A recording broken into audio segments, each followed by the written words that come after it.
A lição 5 tem como tema, o nosso assunto da lição é Zorobabel recomeça a construção do templo. O nosso texto áureo está lá em Ageu, capítulo 2, versículo 10 e versículo 18, que diz assim: Ao 24º dia do mês nono, no segundo ano de Dario, veio a palavra do Senhor pelo ministério do profeta Ageu, dizendo: Ponde, pois, eu vos rogo, desde o dia em que se fundou o templo do Senhor, ponde o vosso coração nestas coisas. A nossa verdade prática diz assim: sobre o poder de Deus, a igreja torna-se imbatível no cumprimento das tarefas que Cristo lhe entregou. Aleluia. A nossa leitura bíblica em classe, que você quiser acompanhar, está no livro de Esdras, capítulo 5, do versículo 1 e 2, Ageu, capítulo 1, versículo 1 e 12, e Zacarias, capítulo 4, do versículo 6 ao 10. Eu não vou ler, há bastante tempo, mas você pode ler em casa esses 3 livros, Esdras, Ageu e Zacarias, amém? O nosso objetivo geral é compreender como se deu a reconstrução do templo sob a liderança de Zorobabel. Os objetivos específicos são 3. O primeiro é mostrar como Deus levantou os profetas Ageu e Zacarias para incentivar o povo a reconstruir o templo. Objetivo número 2, saber que o ministério é uma manifestação de Deus. E o objetivo número 3 diz assim: explicar o ministério profético à luz da Bíblia. Aleluia. Então nós vimos aqui nossos 3 objetivos específicos e vamos para a nossa introdução. Aleluia.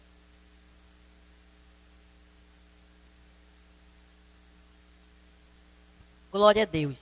Você que chegou agora, você pode pegar a sua Bíblia e você pode abrir no livro de Esdras, o livro de Neemias também. E nós vamos precisar também fazer a leitura de 2 livros proféticos, o livro do profeta Ageu e o livro do profeta Zacarias. Seria muito bom que nós lêssemos o livro do profeta Ageu, o livro do profeta Zacarias, que vai nos ajudar muito a compreender quais foram as mensagens que Deus falou para esses profetas entregarem aos líderes espirituais e ao líder religioso e ao povo. Amém? O livro de Esdras, o livro de Neemias. Convido você a ler também o livro do profeta Zacarias e do profeta para podermos compreender melhor essa lição. Glória a Deus. Então vamos para a nossa introdução. Nesta lição estudaremos como Deus, depois de a construção do templo ter ficado parada por 15 anos, enviou socorro através do ministério de 2 profetas. Quem são? Ageu e Zacarias. Então, só para recapitularmos a lição anterior. Na lição anterior, vimos que o povo de Deus já havia dado início à obra da reconstrução do templo, amém? Na lição anterior, na lição 4. Então, eles fizeram um culto de adoração ao Senhor quando as últimas pedras do alicerce foram fincadas. Mas logo os samaritanos e outros povos da redondeza se levantaram para impedi-los de reconstruírem o templo e estabelecerem Jerusalém. Então nós vimos que houve uma oposição do inimigo para paralisar a reconstrução que havia iniciado ali em Jerusalém. Isso nós vimos na lição anterior, mas hoje nós vamos ver como Deus usou 2 profetas Deus usou urgentemente 2 profetas para que eles viessem o quê? Dar uma injeção de ânimo no povo judeu no líder Zorobabel, que era o governador, e também em Josué, que era o líder religioso. Amém?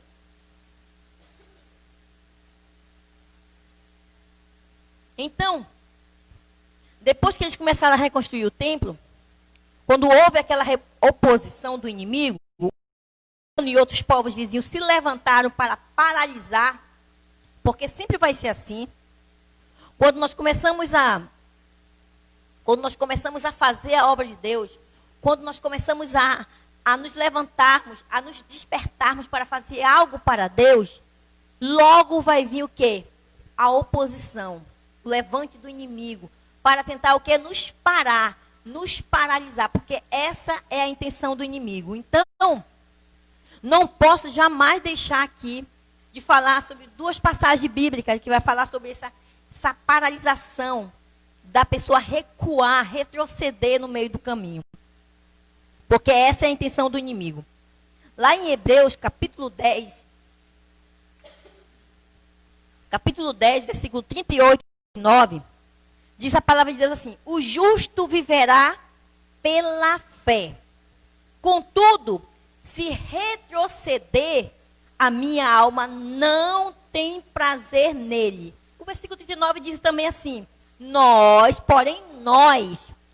não somos dos que retrocedem, aleluia, e são destruídos, mas dos que creem e são salvos. Então nós não somos daqueles que retrocedem e são destruídos. A igreja do Senhor, ela tem que continuar, ela tem que crer para ser salvo. Então o inimigo vai tentar se levantar todas as vezes que a igreja, Deus começa a fazer algo para Deus, a primeira coisa que vem, o inimigo vai se levantar, vem a oposição do inimigo para tentar paralisar. E lá em Lucas, Jesus já falava, no capítulo 9, versículo 62, ninguém que põe a mão no arado é apto para o reino de Deus. Então, o povo de Deus, nós cristãos, devemos colocar a mão no arado e não olhar para trás. Porque nós não somos dos que retrocedem, amém? Mas daqueles que avançam para ser salvos. Louvado seja o nome do Senhor. Então, se retrocedermos, ele não tem prazer naqueles que retrocedem. Então, por isso, o povo estava paralisado. E o Senhor entra com uma providência, entra com uma intervenção, usando dois profetas, o profeta Ageu e o profeta Zacarias. O primeiro tópico diz assim: Deus suscita os profetas Ageu e Zacarias. Como Deus vai levantar esses profetas? O primeiro subtópico diz assim: Deus levantou dois profetas. Primeiro veio lá em Ageu, capítulo 1, versículo 1, você pode acompanhar. E depois levantou Zacarias. Zacarias, capítulo 4, versículo 1 e 6. Não vieram atendendo o convite de líderes de Jerusalém, mas o Deus dos céus os enviou. Chegaram de surpresa em Jerusalém. E ali entraram em contato com os dois líderes e também com o povo judeu. Amém? Então foi Deus quem levantou Zacarias e Ageu para entrar ali com uma mensagem de incentivo, para dar uma injeção de ânimo, porque o povo estava desanimado. Depois que houve aquela oposição do inimigo, o povo ficou triste, eles ficaram desesperados, desanimados. Paralisaram a obra de Deus, a reconstrução do templo. E a palavra de Deus diz que eles começavam a olhar para suas prioridades, começaram a construir as suas casas. Então, eles começaram a levar o seu eu, algo pessoal, as suas prioridades, eles já iam fazer o quê? As suas próprias construções, as suas próprias casas. E esqueciam da reconstrução do templo, esqueciam da obra de Deus. E todas as vezes que nós colocamos os nossos interesses particulares em primeiro lugar, Deus, ele não vai se agradar. Porque a palavra de Deus diz que nós devemos buscar primeiramente o reino de Deus e a sua justiça. E as demais coisas vos serão acrescentadas. Aleluia, louvado seja o nome do Senhor. Então nós devemos o quê? Sempre dar prioridade ao reino de Deus. Deus, Ele quer sempre o primeiro lugar. Deus, Ele quer sempre a prioridade. Deus também não só quer ser o primeiro, Ele quer ser exclusivo. Deus quer a prioridade e a exclusividade. Louvado seja o nome do Senhor. Porque tudo que toma o lugar de Deus se torna um ídolo. E toma o lugar de Deus e toma a glória de Deus. Então, tudo que toma o lugar de Deus, aquilo é o seu ídolo. E Deus, Ele não abre mão da sua glória com ninguém. Ele não divide a sua glória com ninguém. Por isso é importante nós sabermos que devemos colocar Deus sempre em primeiro lugar em nossa vida. E as demais coisas, aleluia, nos serão acrescentadas, como diz a palavra de Deus. Vamos ver o primeiro líder. Zorobabel, o líder político, recebeu uma mensagem pessoal. Deus, conhecedor da insuficiência espiritual de Zorobabel, e sabendo que este não tinha mais nenhum vigor para tentar modificar a situação imposta pelos inimigos, deu-lhe uma maravilhosa mensagem de encorajamento. Olha como Deus é. Deus sabia que o povo estava passando. Sabia que o líder político, Zorobabel, também estava desanimado. Por quê? Quando o líder está desanimado, automaticamente os liderados também vão estar desanimados. Então Deus vai direto que é ao ponto. Deus vai direto no líder. Quando Deus quer entregar algo, Ele vai falar com a liderança, Ele vai falar com quem está na frente. Porque através da liderança Ele vai alcançar todo o povo. E a mensagem de Deus vem para Zorobabel, uma mensagem de encorajamento, uma palavra de incentivo. A mensagem de Deus veio sob a forma de uma visão que havia recebido.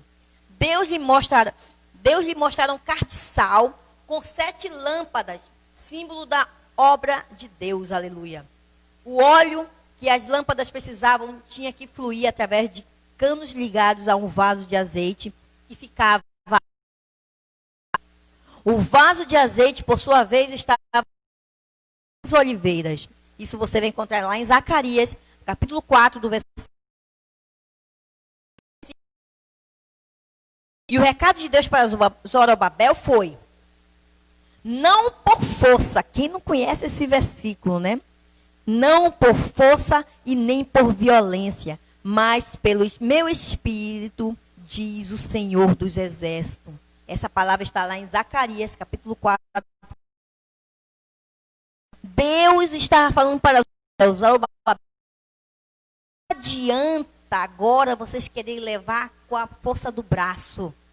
Agora, não é nem por força e nem por violência, mas eu vou agir. Eu é que vou intervir, então é pelo meu espírito. Tem certas vezes na nossa vida, tem alguns momentos na nossa vida, que não adianta a gente querer ganhar, vencer alguma situação, força do nosso braço, com as nossas mãos. Tem que haver a intervenção divina. Você vai ter que dobrar o seu joelho com oração, e o Senhor vai te dar vitória. É isso que Deus estava falando para Zorobabel. Zorobabel, não é nem por força, e nem é por violência, mas é pelo meu espírito que eu vou dar a vitória para o povo, e vocês vão conseguir reconstruir o templo. Aleluia, louvado seja o nome do Senhor. As dificuldades que pareciam montes grandes diante de Zorobabel seriam como uma campina, uma planície. Aleluia, isso você encontra lá em Zacarias, capítulo 4, versículo 7. Deus ainda garantiu a Zorobabel que as mãos deles acabariam a construção do templo. Então Deus garantiu que Ele não só iria ajudar, mas Ele estaria ali com mãos fortes para abençoar naquela construção do templo. Aleluia. Louvado seja o nome do Senhor. Quando o Senhor fala, Ele nos garante a vitória. O Senhor garantiu a vitória ali para Zorobabel, o líder, o governador de Judá. Então, o líder estava desanimado, mas Deus vem, através do profeta Zacarias, com essa palavra profética, com essa profecia, com essa mensagem de incentivo para que ele se levantasse realmente em Deus, porque não era nem por força e nem por violência, não era com a força do seu braço, mas Deus ia dar a vitória para o povo de Deus. Aleluia. Louvado seja o nome. Vamos ver a mensagem de Josué, o líder religioso. Josué, o sumo sacerdote, líder espiritual do povo, recebeu também uma mensagem pessoal. Observamos na lição passada que ele estava com vestidos sujos, de perdão e de restauração. Disse que havia feito toda a sua iniquidade. Havia ordenado que fosse vestido de vestes novas. Isso você encontra em Zacarias, capítulo 3, versículo 4. E que se pudesse sobre a sua cabeça uma mitra limpa, quer dizer, um chapéu limpo, um chapéu alto limpo. Isso você encontra em Zacarias, capítulo 3, versículo 4 a 5. E a terceira mensagem foi para o povo. O povo recebeu também uma mensagem de Deus. O profeta Ageu mostrou ao povo que os prejuízos materiais que haviam sofrido eram consequência da omissão frente ao dever que tinham com a casa do Senhor. Isso você encontra em Ageu, capítulo 1, versículos 6 e 9. Ageu falou-lhes do prejuízo que sofre o homem, que busca somente a prosperidade material e deixa a casa de Deus deserta. O profeta deu ao povo uma ordem estimulante. Ele falou assim: subi o monte e trazei madeira e edificai a casa, e dela me agradarei, e eu serei glorificado. Olha que mensagem maravilhosa. Fala o que Deus fala, o recado que Deus tinha mandado para o povo. Porque durante o cativeiro de Babilônia, eles ficaram 70 anos cativos ali em Babilônia. E quando eles retornam para a foram 70 anos, então não tinha motivo, eles não tinham desculpa em dizer: ah, Senhor, como que nós vamos reconstruir esse templo? Se não tem material, se não tem madeira. Foram 70 anos, então deu tempo para haver um reflorestamento. Tinha árvores sim, madeiras boas, madeiras maciças. Então o Senhor fala para o povo assim: olha, vocês têm dado prioridade para a sua prosperidade material. Vocês têm dado muita prioridade, colocado em primeiro lugar, a sua vida particular, os seus interesses particulares, seus interesses materiais. Não é assim que funciona. O Senhor estava falando através do profeta Ageu. Vão lá, subir nos montes, subir ao monte e trazer madeira, porque tinha madeira suficiente sim para eles trabalharem. O Senhor manda. E dela me alegrei, para vocês vão edificar a minha casa. A minha casa não vai ficar mais deserta, porque as casas deles estavam muito bonitas, estavam construindo as suas casas, seus palácios, esqueceram da casa do Senhor. Enquanto as casas deles eram bonitas, bem edificadas, fortes, lindas, a obra do Senhor, a casa, estava em ruínas, estava deserta. Era isso que Deus estava falando. Então, vocês vão reconstruir, vocês vão trazer madeira, e vocês vão reconstruir minha casa. E dela me alegrarei, e eu serei glorificado. Aleluia, louvado seja o nome do Senhor. Então, o Senhor também tinha interesse nessa reconstrução. Por quê? Porque era profecia, porque naquele templo o Senhor Jesus, ele ia ser... Logo depois de alguns anos, o Senhor Jesus viria, e naquele templo o Messias ia ser apresentado. E a profecia ia ser cumprida. Aleluia, louvado seja o nome do Senhor. Segundo o subtópico, o resultado da mensagem dos profetas. O poder de Deus se manifestou através da mensagem destes homens de Deus. Assim, os dois líderes criaram coragem e o povo também foi renovado pelo impacto da mensagem. Então, Zorobabel ordenou que todos imediatamente voltassem à construção. E começaram a edificar a casa. Isso você vai encontrar lá em Esdras, capítulo 5, versículo 2. Então, imaginem. Os líderes estavam o quê? Estavam desanimados, estavam tristes. Com isso também, o povo também estava aflito, estava desanimado com o levante do inimigo, com a oposição dos samaritanos e outros povos vizinhos. Imaginem, o templo que era para ser reconstruído foi paralisado por 15 anos. 15 anos foi o tempo que eles ficaram parados. Quando nós paramos, quando nós estamos paralisados. Porque é isso que o inimigo quer. Ele quer paralisar a obra de Deus.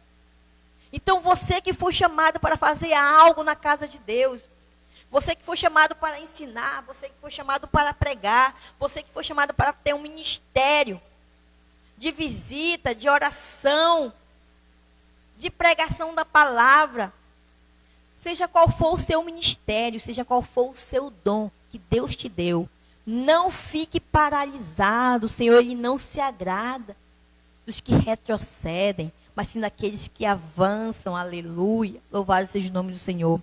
Então, se você hoje se sente paralisado, ai, mas eu preguei, eu já cantei, eu já fiz muita obra de Deus, tudo no passado, quero te chamar agora, que venha ter um despertamento espiritual na tua vida, que você venha se levantar, assim como Zorobabel se levantou, assim como Josué se levantou, e o povo todo ficou animado e voltaram para a reconstrução do templo de Jerusalém. Assim eu te convido para que você possa voltar a fazer as primeiras obras, fazer o que você fazia antes na obra de Deus, porque sabe que o nosso trabalho no Senhor, ele não é vão. Não vamos querer receber reconhecimento do homem, porque realmente o homem, ele nunca vai reconhecer o nosso trabalho.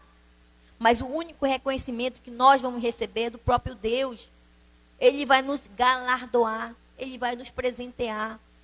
E o Senhor Jesus, Ele nos convida hoje para fazer uma reflexão e voltarmos a praticar e começar a fazer o que eu fazia antes, e começar a ensinar, e começar a pregar, e começar a fazer a obra de Deus. Seja qual for o teu chamado, seja qual for a tua função na casa de Deus, faça tudo como se fosse para o Senhor, porque é dele que vem a recompensa. Louvado seja o nome do Senhor. Aleluia.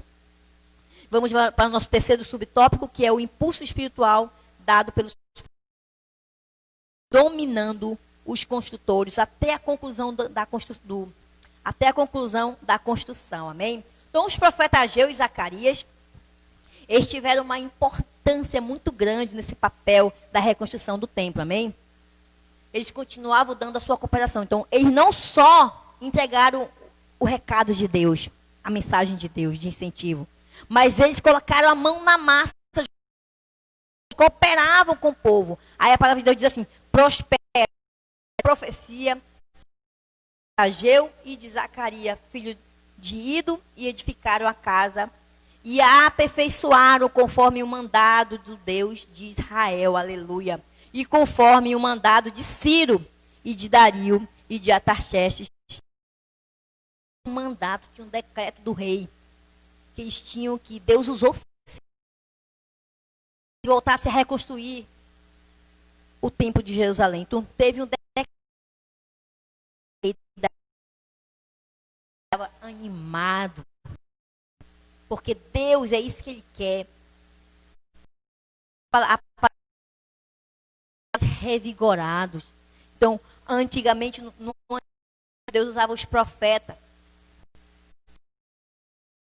de Deus e o povo. Mas nós vamos ver aqui mais na frente que hoje nos iluminar e nos direcionar nos dias atuais. Amém? Louvado seja o nome do Senhor. E diz assim: acabou-se esta casa. Que grande bênção, o despertamento de Deus ao rei Ciro propagou-se, e agora, com a ajuda dos profetas, foi renovado, glorioso. Toda a honra e glória sejam somente ao Senhor. Louvado seja o nome do Senhor, Deus de Israel. Então nós vimos que a casa, a obra de Deus, já foi concluída. E nós vimos aquela passagem assim, que a glória da segunda casa será maior do que a primeira. Por quê? Porque agora o Senhor estava naquele lugar, a glória do Senhor estava ali. Por mais simples que seja aquele templo, feito com madeira, se comparado ao templo de Salomão, realmente era bem mais simples. Mas o Senhor garantiu que a glória da segunda casa seria bem maior do que a primeira. Louvado seja o nome do Senhor, porque é na simplicidade que o Senhor habita, é na humildade que o Senhor habita, aleluia. E o próprio Jesus seria apresentado naquele templo. Louvado seja o nome do Senhor. Então a síntese diz assim, do tópico 1. Os profetas Ageu e Zacarias são levantados pelo Senhor para incentivar e exortar o povo a retornar à reconstrução do templo. Então, foi uma injeção de ânimo para o povo, para Zorobabel e para Josué, o líder político e o líder espiritual. Amém? Louvado seja o nome do Senhor. Glória a Deus. Vamos para o nosso segundo tópico. Nosso segundo tópico diz assim: o ministério profético, uma prova da manifestação de Deus. Uma inesperada operação sobrenatural por parte de Deus solucionou o grave problema da reconstrução do templo. Primeiro subtópico: manifestações sobrenaturais no Antigo Testamento. Há muito exemplo no Antigo Testamento, vamos mencionar apenas 2, de Moisés e de Elias, amém? Sobre a manifestação do poder de Deus no ministério profético.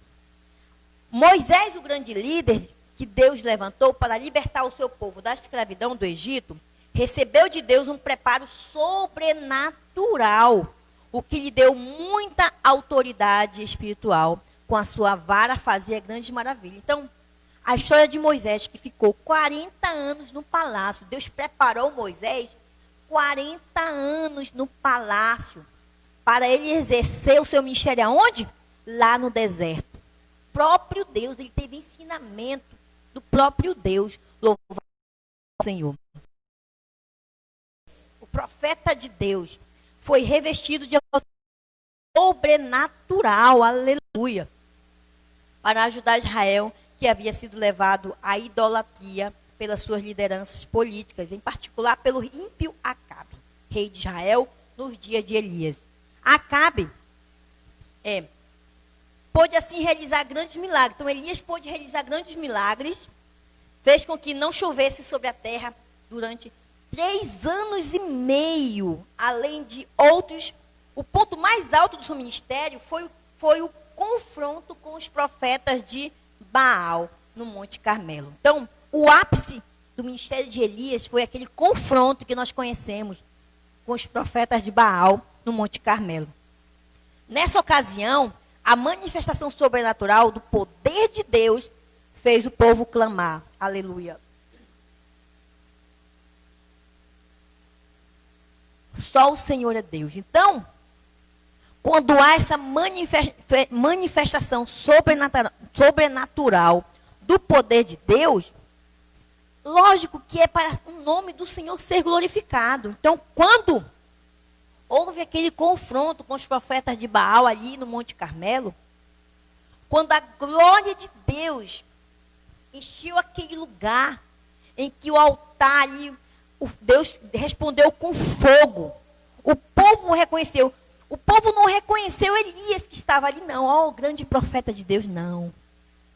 Quando o Senhor se manifesta sobrenaturalmente na nossa vida, o povo enxergou Deus, a glória de Deus, e o nome dele que foi glorificado. Ele dizia assim: só o Senhor é Deus, só o Senhor é Deus. Então, quando nós somos usados poderosamente por Deus, lógico, é para que Deus venha ser glorificado na nossa vida, não é para haver reconhecimento humano. Nós não somos nada.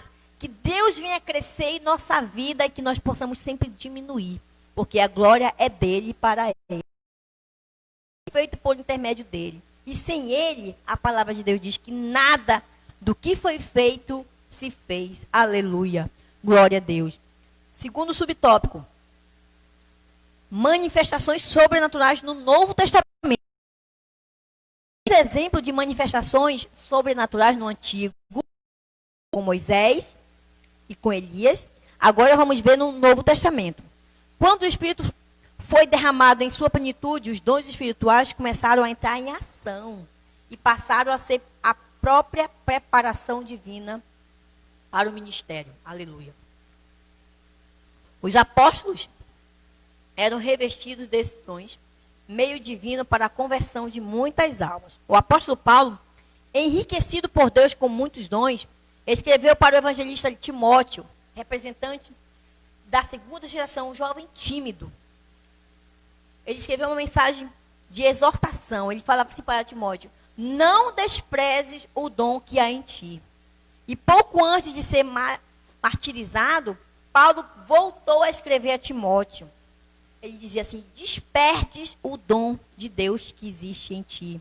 2 Timóteo 1,6. Então, Paulo, tomado pelo Espírito Santo, ele escrevia para Timóteo: olha, Timóteo, desperta o dom de Deus que há em ti. O jovem Timóteo, um jovem tímido, um jovem doente, mas Paulo tinha uma preocupação diferenciada com Timóteo, porque ele sabia que Timóteo era um jovem que ia dar muitos frutos, ia levar a mensagem de Deus à frente, ia continuar o ministério de Paulo, amém? Louvado seja o nome do Senhor. Então, síntese do tópico 2 diz assim: o ministério profético é uma prova da manifestação de Deus. Então, no Antigo Testamento, Deus falava através dos profetas pelo povo. Então, quando Deus queria falar com o povo, ele falava por intermédio dos profetas. Os profetas eram oráculos de Deus, a voz de Deus, porta-voz de Deus. Tudo que Deus queria falar para o povo, ele falava por intermédio dos seus profetas. Louvado seja o nome do Senhor. Por isso que é uma manifestação de Deus. Louvado seja o nome do Senhor. Glória a Deus. Vamos para o nosso agora. Terceiro tópico. O nosso terceiro tópico diz assim: o ministério de profeta à luz da Bíblia. Vamos para o nosso terceiro e último tópico, que é o ministério de profeta à luz da Bíblia. O profeta exerce a função ministerial determinada por Deus. Ninguém toma para si esta honra, senão o que é chamado por Deus. Aleluia. Primeiro subtópico. O profeta na dispensação do Antigo Testamento. O profeta, além de transmitir a mensagem de Deus para o povo, era o povo acerca de assuntos espirituais, de assuntos materiais.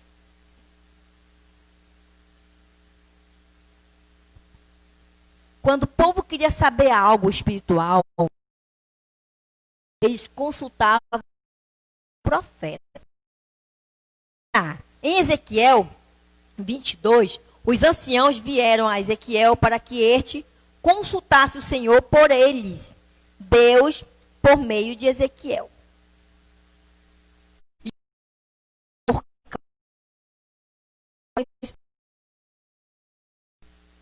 Lá em 1 Samuel, o profeta Samuel foi consultado acerca das jumentas do pai de Saul que se haviam perdido. Outro Reis, 1 Reis 14, versículo 2 e 3, está registrada uma consulta sobre um doente, se ele levantaria ou não, e o profeta respondeu da parte de Deus. Então, tudo que eles queriam saber, que o povo queria saber de Deus alguma coisa, eles perguntavam para os profetas, consultavam os profetas, porque eles não essa ligação com o Testamento com a morte de Jesus Cristo. Então, no Antigo Testamento, os profetas eram consultados pelo povo para saber tudo no mundo espiritual a respeito do que ia acontecer. Deus só falava por meio dos profetas. Aleluia. E o outro exemplo é Moisés. Transmitia aos anciões o que Deus lhe falava. Vemos que no Antigo Testamento o profeta era uma espécie de mediador entre Deus e o povo. Então, no Antigo Testamento, o profeta ele intermediava, ele era o mediador entre Deus e os homens. Era através dos profetas que Deus falava com o povo, amém? Louvado seja o nome do Senhor. Agora vamos ver o profeta na dispensação do Novo Testamento. Nós vimos no Antigo Testamento. Como que era o profeta, como que era visto o profeta.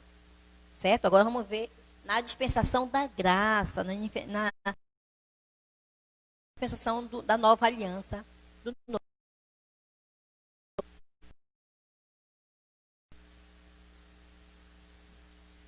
Entre os dons espirituais está o dom de profetizar. Entre os 9 dons está o dom de profetizar. Estaria entre as do Espírito Santo que aconteceria nos últimos dias, lá em Atos 2:17. quando aconteceria lá no dia do Pentecoste, quando houve o derramamento do Espírito Santo. Isso aconteceu lá em Atos, capítulo 2, versículo 17, você pode consultar e verificar. Ter alguém o dom de profecia não significa que seja profeta. O termo profeta designa quem tem o ministério de profeta. Este ministério de profeta é um ministério da palavra, para o qual o ministério recebeu de Deus uma preparação especial do espírito profético. Lemos em Atos 21, 8 e 9, que Filipe tinha 4 filhas que profetizavam. Elas não eram profetas, profetisas, elas profetizavam. E que depois de alguns dias veio à sua casa um profeta, Ágabo. Isso você pode ver lá em Atos, capítulo 21, versículo 10. Existe, porém, uma diferença importante entre o ministério de profeta no Antigo e no Novo Testamento. Vamos ver a diferença? No Antigo, os profetas eram consultados pelo povo e transmitiam-lhe o que? A resposta de Deus. Eles transmitiam a mensagem clara, sem colocar nem A e nem B. Deus dava uma mensagem do jeito que Deus mandava a mensagem, eles tinham que transmitir. Era a voz de Deus. Eles passavam a mensagem diretamente de Deus, como Deus mandava. Amém? Mas a Bíblia diz, a lei e os profetas duraram até João Batista. E desde então é anunciado o reino de Deus, lá em Lucas capítulo 16 e versículo 16. No pacto da nova aliança, temos Jesus como o único mediador. Opa! Então, quer dizer que no Novo Testamento, na nova aliança, não temos mais profetas? Opa, não. O último profeta, de acordo com a palavra de Deus, foi João Batista. Por quê? O do Messias. E quando veio João Batista, que ele começava a anunciar Jesus, ele dizia assim, olha, após mim, não nem de desatar as sandálias dos seus pés. Ele estava falando de João Batista. Do que clama no deserto. Ele veio para Jesus. E nós vimos que no tempo de João Batista, Jesus nasceu, Jesus veio. Então, por que não temos mais profeta? É João Batista, porque o propósito de ter profeta era para anunciar, para ser o mediador entre o povo e Deus e para anunciar Jesus. Então, quando Jesus veio, não precisou mais de profeta. O último foi João Batista. É isso que nós lemos na palavra de Deus, ali em Lucas, capítulo 16, versículo 16, amém? Então, é importante notar que no Novo Testamento não há um único exemplo de alguém consultando um profeta. Não tem exemplos. Você vai ver a Bíblia toda no Novo Testamento, você não vai encontrar ninguém consultando o profeta, como eles faziam lá no Antigo Testamento, amém? Então, Jesus é o único mediador e, portanto, um erro doutrinário quando alguém que possui o dom de profecia procura usá-lo para responder às consultas de qualquer natureza, como casamento, viagem, compras de imóveis e etc. Fica, neste caso, falando sozinho, porque Deus diz, não mandei os profetas, todavia eles foram correndo. Não lhes falei a eles, todavia eles profetizaram. Isso você vai ler em Jeremias, capítulo 23, 21. Então, é fundamental que os obreiros ensinem à igreja acerca do uso correto, inclusive os de profecia. Então, por que não há necessidade hoje, nos dias atuais, de consultar profetas? Sabe por quê? A resposta é bem clara e bem simples. Porque nós temos a palavra de Deus. Você quer ouvir Deus falar, você quer consultar Deus e saber o que Deus pensa a respeito de A, a respeito de B, a respeito de alguma situação? Leia a Bíblia. Deus fala conosco através da palavra, aleluia. E hoje nós temos o Espírito Santo de Deus que nos ajuda, que nos ensina, nos ilumina, aleluia, e convence o homem do pecado, da justiça e do juízo vindouro, aleluia, seja o nome do Senhor. Então, o que nós temos hoje é o dom de profecia. Mas isso já está falando, é um dom, algo sobrenatural, é dado por Deus. Não existe essa de você chegar, eu vou na casa do profeta e vou consultar o profeta, ver o que Deus vai falar a respeito da minha viagem, a respeito do meu casamento, a respeito do meu namoro, do meu noivado. Não precisa você fazer isso, porque nós não temos mais profetas. Com esse ministério de profetas. Hoje que nós temos é a palavra para algo. Leia a Bíblia.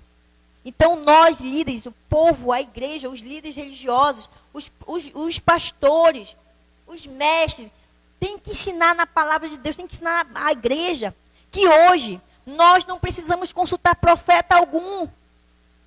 E se tem alguém usando o dom de profecia para esse meio, está agindo equivocado, está agindo incorretamente, porque Deus não faz isso. Quando Deus quer falar, Ele fala. A hora que Ele quer, o momento que Ele quer, Ele usa quem Ele quer. E o dom de profecia, já diz, é um dom, é Deus que dá, Ele dá para quem Ele quer. Ele tira também a hora que Ele quer. Então não é o homem que controla Deus e que fala por Deus, mas é Deus que usa o homem e fala por Ele. Amém? Então o dom de profecia é Deus quem dá, como os 9 dons, os outros 8 dons. Então é dádiva, é dom de Deus, é algo sobrenatural. E a glória é dada a Deus, não ao homem. Então o que nós vemos hoje é alguns profetas usarem Deus, a palavra de Deus, para ganhar dinheiro, para ganhar prestígio, para serem reconhecidos. E isso não vem de Deus. Isso não é de Deus. Porque Deus, Ele usa quem Ele quer, da maneira que Ele quer e na hora que Ele quer. Amém? Louvado seja o nome do Senhor.